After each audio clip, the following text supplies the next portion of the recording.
Okay, so I have to say that the second video is not easier or better quality necessarily than the first video, but we're going to try it anyway.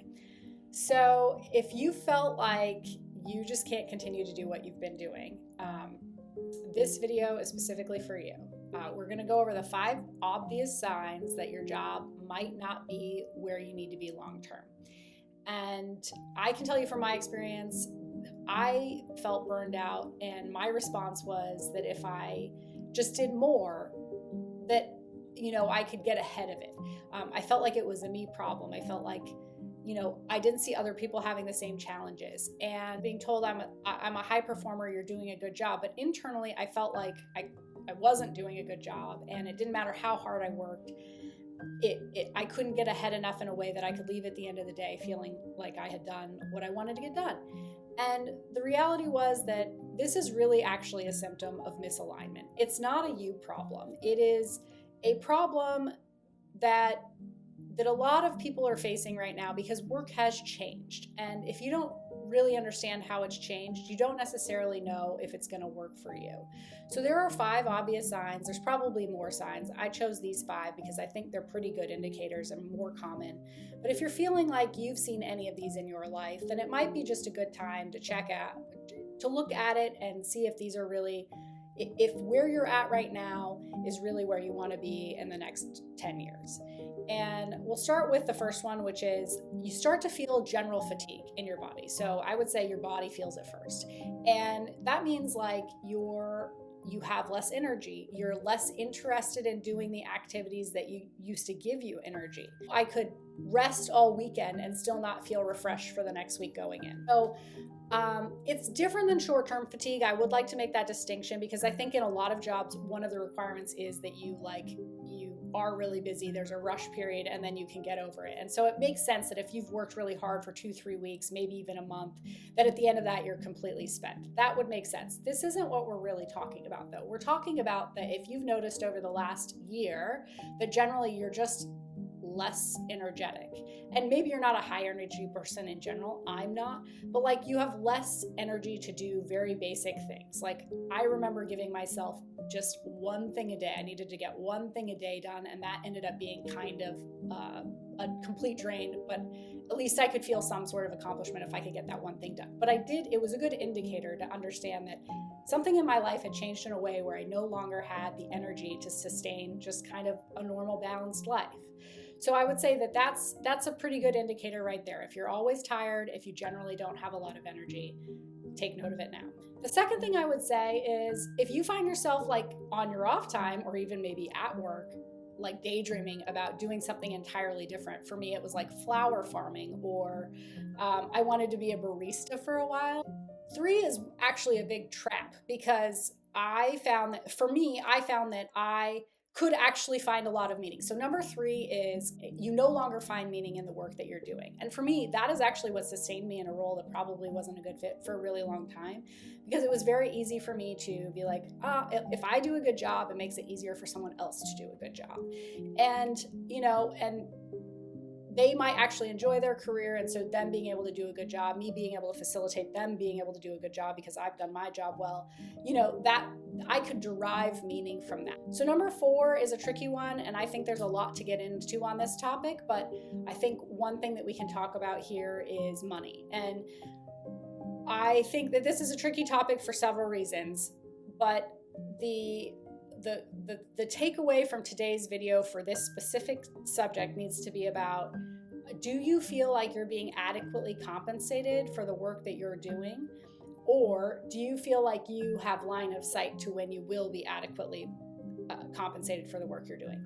This is actually something that I think we need to divorce from this idea of being paid what you're worth, because a lot of people aren't paid what you're worth, and generally the work construct is not set up so that you're actually paid what you're worth, because the value that you bring to the business is actually far greater than what they pay you. That is why they pay you to do it.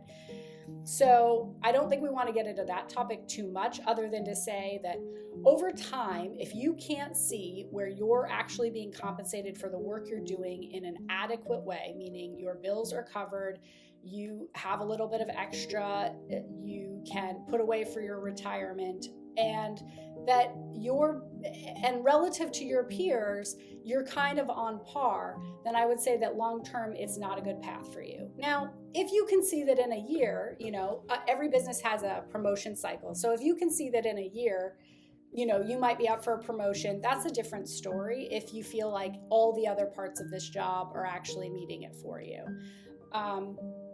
So I wouldn't get too hung up on the money. That money is a big, big topic. But I would say that if you're unhappy with the way you're being compensated today, based on your benefits and your total compensation package, it's probably a good opportunity to start looking at what other possibilities are out there, because there are other opportunities, number one. And number two, over the long term, you will start to resent the work you're doing, even if you can find meaning in what you were doing, if you don't feel like you're being compensated fairly. Because the cost of living and life is not getting any cheaper. And so it really kind of needs to be commensurate.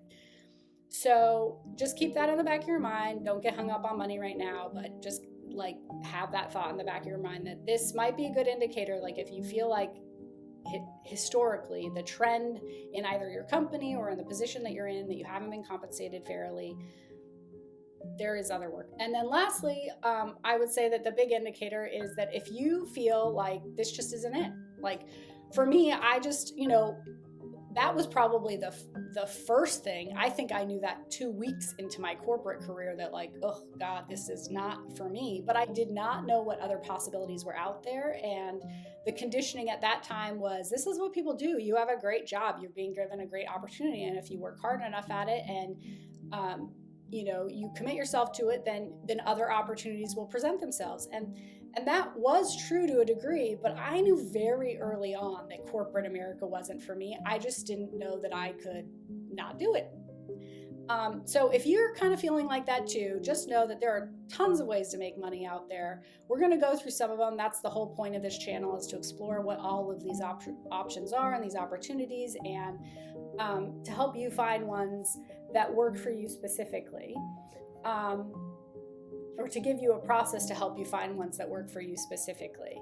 So, if you feel like this just isn't it, this isn't the end of the road for you, there's plenty of time to figure that out. So hopefully what you can realize is this is the second video. These are not super polished. I'll get better at these videos as I go on. The thing about this whole process is I've never done this, and we'll go into why I chose YouTube in another video probably, but I'm just trying to get these first videos out to get over the uncomfortable feeling of being on video, because this is not how I'm an introvert. I don't like to be out there. I get phone anxiety. I'm one of those people that, it used to make me very uncomfortable to be on the phone with people. But I do think that this is important, because I think that a lot of people in our generation are struggling, and we kind of feel like we've been left in the lurch, because the system that we, were meant to be successful in isn't returning the favor to us. So the core of this is, you don't have to do anything today. Nothing's going to happen to you if you do absolutely nothing with this information today. The whole point of the video is to say, if you're starting to get that feeling of I just can't do this anymore, or I don't want this to be my future, just an indicator to say, hey, okay, now I need to open up the door to new possibilities, and I need to start doing research, or I need to start evaluating what I would like to be different in my life. But the way you work can be different, and we don't have to do it this way anymore. And I know that this was kind of a rambling and inarticulate video. I kind of stressed a little bit when I put it out, or when I was drafting it, because it came out so much better in my head.